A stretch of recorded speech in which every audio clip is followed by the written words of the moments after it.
Fearless. Movie के start में हमें एक बच्चे को दिखाया जाता है जिसका नाम है हुआओ। हुआओ अपने फादर को मार्शल आर्ट की क्लासेस देते हुए देखता है। इसको मार्शल आर्ट बहुत ज्यादा पसंद है, मगर इसके फादर इसको मार्शल आर्ट की ट्रेनिंग नहीं देते क्योंकि इसको अस्थमा है। हुआओ का एक फ्रेंड भी है जो इसका होमवर्क कर देता है और इस तरह से हुआओ को टाइम मिल जाता है ट्रेनिंग करने का। हुआओ के फादर टाउन में मार्शल आर्ट में सेकंड नंबर पर आते हैं। हम देखते हैं कि हुआओ के फादर को एक फाइटर ने चैलेंज किया है।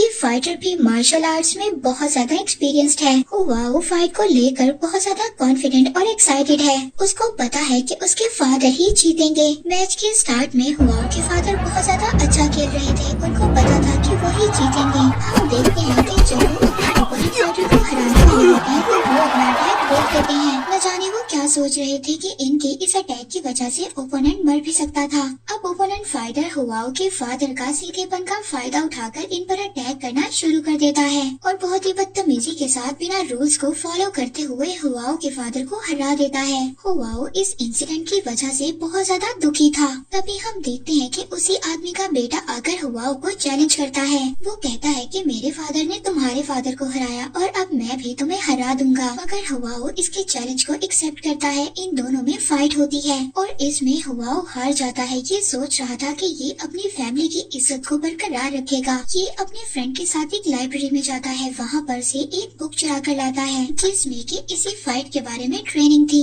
अब ये दिन और रात आराम के बगैर ट्रेनिंग करना स्टार्ट कर देता है। अब ये जब बिल्कुल ट्रेंड हो जाता है तो ये उसी लड़के को फाइटिंग का चैलेंज करता है। यहाँ पर ये कॉन्फिडेंट था और ये खुद को प्रूफ भी करता है। ये उस लड़की से लड़ता है और उसको हरा देता है। इसके बाद मूवी में हमें 7 साल बाद का सीन दिखाया जाता है जहाँ पर हुआओ बड़ा हो गया है और इसके फादर की अब डेथ हो चुकी है और साथ ही इसकी वाइफ की भी डेथ हो चुकी है, मगर इसकी एक बेटी भी है। हुआओ ने उसको लाड प्यार से रखा हुआ है क्योंकि ये इसकी जिंदगी का फख्र है। हुआओ बहुत ज्यादा अच्छा फाइटर बन चुका है। कोई भी इसको हरा नहीं पाता। जितने भी ओपोनेंट फाइटर्स थे सभी इसके साथ लड़ते हुए हार गए थे। अब बहुत सारे लोग हैं जो इसके फैन और फॉलोअर्स बन चुके हैं, मगर अब हम देखते हैं कि इसके अंदर नखरा और गुरूर आ चुका है और ये अपने फादर के प्रिंसिपल्स को भी भूल चुका है। ये बहुत ज्यादा पार्टीज करता है। अक्सर तो ये बार में इतनी ज्यादा पीता है कि इसकी बेटी घर में इसका वेट ही करती रहती है। ये अपनी फैमिली को ज्यादा टाइम नहीं दे पाता और इस पर कर्जा भी बहुत ज्यादा चढ़ गया है और इसको दुनिया की कोई भी परवाह नहीं है।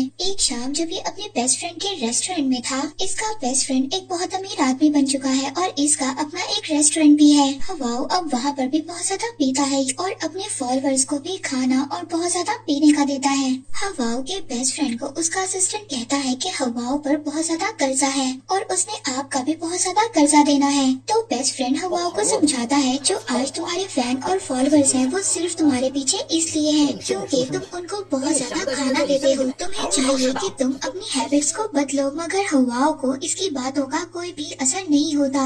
अगले दिन ये अपने बहुत बड़े दुश्मन से मिलता है जिसका नेम है किन। किन भी बहुत अच्छा फाइटर है। ये दोनों बातें कर रहे होते हैं तभी एक दूसरे से गुस्सा हो जाते हैं। तभी हुआओ अपना सारा गुस्सा किन के डिसाइबल्स पर उतार देता है। अब रात को हम देखते हैं कि हुआओ के फॉलोअर्स हुआओ के एक आदमी को स्ट्रेचर्स पर उठा कर लेकर आते हैं और उसको बताते हैं कि किन ने इसको मारा है। इस बात पर हुआओ को बहुत ज्यादा गुस्सा आ जाता है और उसी रेस्टोरेंट में पहुंच जाता है जहां पर किन अपनी फैमिली के साथ अपना बर्थडे सेलिब्रेट कर रहा था। हुआओ साथ वाले टेबल पर आकर ड्रिंक पीना स्टार्ट कर देता है। किन इससे आकर कहता है कि मुझे अभी तुमसे लड़ना नहीं है, तुम मेरा मूड खराब मत करो। हुआओ का दोस्त भी इसको समझाता है कि अभी टाइम नहीं है लड़ने झगड़ने का, मगर हुआओ अपने दोस्त पर ही गुस्सा करता है और कहता है कि आज से तुम्हारी मेरी दोस्ती भी खत्म है। ये इतना ज्यादा गुस्सा हो गया था। हम देखते हैं कि ये किन को फाइट का चैलेंज करता है और उससे कहता है कि तुम मुझसे लड़ो। सभी लोग बहुत ज्यादा डर गए थे और अपनी सेफ्टी के लिए रेस्टोरेंट से बाहर चले गए थे। अब पीछे किन और हुआओ रह गया था। इन दोनों के दरमियान हमें बहुत ही जबरदस्त इंटेंस बैटल देखने को मिलती है। ये दोनों एक दूसरे की जान के दुश्मन बन चुके थे। हुआओ तो ज्यादा ही गुस्से में था। ये आखिरकार किन को उसकी चेस्ट पर वार कर उसको मार देता है और अब वो मर जाता है। हुआओ जब अपने घर आता है तो घर आकर देखता है कि इसकी मदर भी मर चुकी है। बेड पर इसकी मदर की डेड बॉडी पड़ी थी। ये नहीं जानता था कि इनके साथ ऐसा कैसे हुआ और तभी इसको याद आता है कि किन के आदमियों ने जरूर मेरे घर वालों को मारा है। और ऐसा ही था कि इनके फॉलोअर्स ने इसके घर वालों को आकर मार दिया था। तभी इसको अपनी बेटी याद आती है और फौरन ये अपनी बेटी से उसके रूम में मिलने जाता है। और जैसे ही ये अपनी बेटी के रूम में जाता है, इसको अपनी लाइफ का सबसे बड़ा सरप्राइज मिलता है, क्योंकि वो अपने बेड पर मर चुकी थी। उसके आसपास बहुत सारा खून था और उसके हाथ में एक पाउच था जो वो अपने फादर को देना चाहती थी जब वो घर आएंगे। हुआओ की जिंदगी के सबसे अहम लोग उससे दूर जा चुके थे। यहाँ पर हुआओ के डिसाइपल्स आकर उसको बताते हैं कि किन ने तुम्हारे आदमी को इसलिए मारा था क्योंकि उसने उसकी वाइफ के साथ बदतमीजी की थी। और अब हुआओ ये बात सोचता है कि किन ने तो अब वाइफ की जान बचाने के लिए उस आदमी को मारा था और उसने बिना सोचे समझे ही किन की जाकर जान ले ली। हुआओ अब अपने ऊपर शर्मिंदा था और इसके पास जिंदा रहने की कोई भी वजह नहीं बची थी। हम देखते हैं कि ये एक शिप में बैठ जाता है कॉर्नर में और ये सोचता है कि ये शिप इसको जहाँ भी लेकर जाएगी ये चला जाएगा। इसके पास जिंदा रहने की कोई भी वजह नहीं बाकी रही थी। 6 महीनों तक तो ये गलियों में आवारा भटकता रहता है और एक दिन ये मरने की भी कोशिश करता है, मगर लोग इसको दरिया में बहते हुए बचा लेते हैं। वो लोग इसको अपने ट्राइब में लेकर आते हैं और इसकी बहुत ज्यादा केयर करते हैं। और अब जब इसको होश आता है तो ये बहुत ज्यादा डिप्रेशन में था और किसी से भी बात नहीं कर रहा था। पर तभी एक औरत जो कि अंती है, उसका नाम मून है, वो इसका ख्याल रखती है। वो इसके बारे में परेशान रहती है, इसको खाना खिलाती है और उसे यकीन है कि एक न एक दिन की इंसान बिल्कुल ठीक हो जाएगा। अब एक दिन यही लेडी मून जब हुआओ के बाल काट रही थी और तभी इसको ये एहसास होता है कि हुआओ को होश आ गया है। ये हुआओ को बाहर लेकर जाती है, ये इसको रिवर पर लेकर जाती है, ये इसको साफ करती है। इस दिन के बाद हुआओ अब इनकी कम्युनिटी का मेंबर बन चुका था। ये इनके फॉर्म पर भी जाता है और वहाँ पर जाकर काम भी करता है। हम देखते हैं कि आहिस्ता आहिस्ता हुआओ और मून एक दूसरे को पसंद करने लगे हैं। एक दिन जब कबीले के बच्चे साथ वाले कबीले की गाय चुरा कर ले आते हैं, हम देखते हैं कि बच्चों की दादी और मून जाकर उस कबीले के हेड से माफी मांगते हैं, मगर उनका कहना था कि बच्चों को सजा जरूर दी जाएगी और जो भी गलती करेगा उसको भी सजा जरूर दी जाएगी और उनकी सजा बहुत ज्यादा सख्त है। तभी हुआओ कबीले के सरदार से आकर कहता है कि वो बच्चों की जगह पर सजा लेगा, मगर इसकी सजा जरा मुख्तलिफ थी, क्योंकि वो आदमी हुआओ से कहता है कि तुम्हें मेरे साथ लड़ना होगा। इसके बाद वो दोनों फाइट स्टार्ट कर देते हैं। हुआओ ये नहीं चाहता था कि इसकी नॉलेज से कोई भी हर्ट हो, इसीलिए ये अपने आप को डिफेंड कर रहा होता है और उस आदमी को मार रहा नहीं होता, मगर पीछे से बार बार दादी इसको एनकरेज कर रही होती है। अब ये दादी की बात सुनकर उस लीडर पर अटैक करना स्टार्ट कर देता है और आखिरकार वो लीडर हार जाता है और साथ ही साथ वो हुआओ की तारीफ भी करता है। अब नेक्स्ट डे हुआओ फील्ड में मून के साथ बैठा होता है। वहाँ पर वही बच्चे भी थे। वो हुआओ से कहते हैं कि तुम कितना अच्छा लगते हो, हमें भी मार्शल आर्ट की ट्रेनिंग दो, मगर ये कहता है कि मैं तुम्हें नहीं सिखाऊंगा, क्योंकि ये जानता है कि बहुत ज्यादा पावर से भी कभी कभी लोगों का नुकसान हो जाता है और इसलिए अब ये चाहता था कि इस गांव में जैसे अब अमन है वैसे ही ये अमन रहे। एक दिन मून अपने पेरेंट्स की ग्रेव पर उनसे मिलने जाती है। इसके पेरेंट्स की डेथ हो चुकी थी। यहाँ पर हुआओ को भी अपने पेरेंट्स की याद आती है। ये उनसे मिलना चाहता था, ये उनकी कब्र पर जाना चाहता था, उनसे मिलना चाहता था। अब ये वापस अपने गाँव जाने का प्लान करता है और ये मून को भी बताता है। मून यहाँ पर बहुत ज्यादा खुश थी और इससे कहती है कि मैं तुम्हारा इंतजार करूंगी।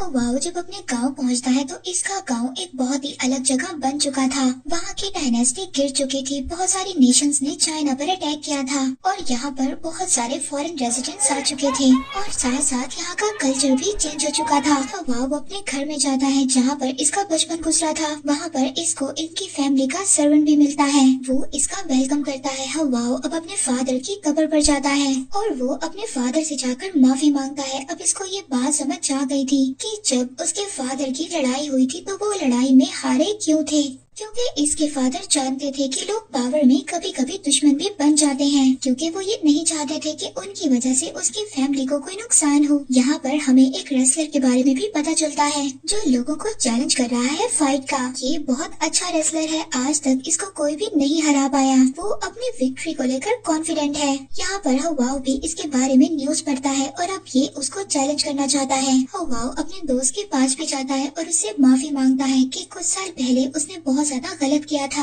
और साथ ही में ये किन की फैमिली के पास भी जाता है, उनसे भी माफी मांगता है। हुआओ अपने फ्रेंड को बताता है कि मैं पहले जैसा नहीं रहा, मैंने अपने एक्शन से बहुत कुछ सीखा है। अब हुआओ के दोस्त को ये पता चलता है कि किस चीज के लिए हुआओ को पैसे चाहिए। वो लेट के बगैर हुआओ को पैसे दे देता है और अब इस तरह से हुआओ रेस क्लब में पहुंच जाता है। अब वहाँ पर हुआओ का ओपोनेंट फाइटर खड़ा था। अब इन दोनों के दरमियान में फाइट स्टार्ट होनी थी। अब हुआओ जो अपनी गलतियों से बहुत कुछ सीख चुका था, ये यहाँ पर कहता है कि ये लड़ेगा, मगर ये चाहता है कि इसकी फाइट यहाँ पर इसके ऑनर से हो। इस लड़ाई में कोई एक दूसरे की बेइज्जती ना करे और आखिरकार इन दोनों में लड़ाई स्टार्ट हो जाती है, जहाँ पर हम स्टार्ट में देखते हैं कि हुआओ जीत रहा था। अब तभी वो दूसरा आदमी जो किलों पर गिरने वाला था और उस पर गिरने की वजह से बहुत ज्यादा जख्मी हो सकता था, जिसे उसकी जान भी जा सकती थी, इसीलिए हुआओ अब उसकी जान बचाता है। इसका ओपोनेंट फाइटर एक अच्छा स्पोर्टमैन था, इसीलिए अब वो अपनी हार मान जाता है और हुआओ को बहुत ज्यादा ऑनर के साथ उसकी जीत की मुबारकबाद देता है। अब इस सिंगल फाइट की वजह से हुआओ की फेम दिन ब दिन बढ़ती जा रही थी। इसके बाद हुआओ अपने दोस्त से मिलता है, जो कि इसको बताता है कि उन्होंने एक एथलेटिक एसोसिएशन बनाई है। वहाँ पर ये चाइनीज स्टूडेंट्स को ट्रेनिंग देते हैं। साथ ही में हम एक फॉरेन चैम्बर देखते हैं जो हुआओ की बढ़ती पॉपुलैरिटी के बारे में जानते हैं और वो चाहते हैं कि हुआओ चाइनीज पीपल के दरमियान और ज्यादा मशहूर ना हो और वो इस बात से डरे हुए हैं कि हुआओ कहीं फॉरेन प्लेयर्स को ना हरा दे। और अब वो ये चाहते थे कि नेक्स्ट जो मैच हो इसमें हुआओ हारे। अब उन लोगों को ऐसा ओपोनेंट फाइटर चाहिए था जो हुआओ को हरा सके। इसके लिए एक बैठा हुआ आदमी यहाँ पर प्रॉमिस करता है कि इस बार हुआओ हारेगा। उस आदमी का नाम है मिस्टर मीटा। हुआओ फाइट में पार्टिसिपेट करने के लिए रेडी हो जाता है। मिस्टर मीटा ही जाकर उसको कन्विंस करता है। इसके बाद हुआओ अपने ओपोनेंट से मिलता है जिसके साथ इसकी लड़ाई होगी। वो भी अच्छा एक स्पोर्ट्समैन है। आखिरकार फाइट का दिन आ जाता है। अब हुआओ के सामने 3 फाइटर्स आते हैं। ये उनके साथ अच्छा सा लड़ता है। ये सभी फाइटर इसके सामने 2 मिनट से ज्यादा टिक नहीं पाते। इसके बाद इसका मेन ओपोनेंट सामने आता है, जिसके बारे में आप लोगों को पहले भी बताया। ये इससे आकर कहता है कि पहले मैच अनफेयर रहे हैं, कि हमें दोबारा से रीस्केड्यूल करना चाहिए। मगर हुआओ कहता है कि कोई बात नहीं, हम ऐसे भी लड़ सकते हैं। अब इन दोनों के दरमियान मैच स्टार्ट हो जाता है। दोनों अपनी अपनी पसंद के वेपन्स चूज करते हैं। फाइट स्टार्ट होती है। ये काफी इंटेंस बैटल थी, पर एक्सीडेंटली ये दोनों अपने अपने वेपन्स चेंज कर लेते हैं। अब ओपोनेंट अपने एक्सचेंज किए हुए वेपन से लड़ नहीं पा रहा था, मगर हुआओ उससे कहता है कि आप मुझसे अपना वेपन वापस ले सकते हैं।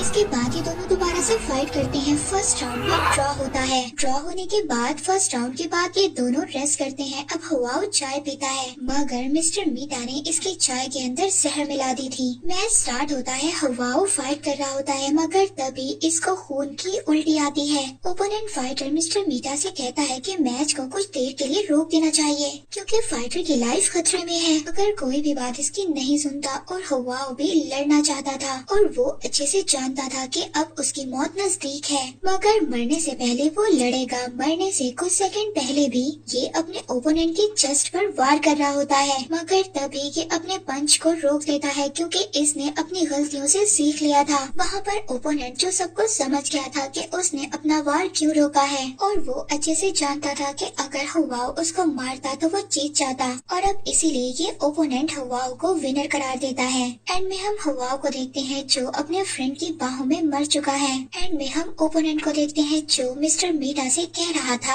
आपने अच्छा नहीं किया, आपने सिर्फ जीतने के लिए एक इंसान की जान ले ली। ये मिस्टर मीटा से कहता है कि आप हमारे मुल्क के नाम पर एक धब्बा है। मूवी के लास्ट सीन में हम हुआओ की स्पिरिट को देखते हैं, जो कि मून के घर के सामने है। मून इसको देखकर खुश हो रही है। ये उसकी तरफ भागती हुई आ रही है। मून इसको महसूस कर सकती है, इसके बावजूद कि वो अंधी है। और इसी के साथ ये मूवी एंड हो जाती है।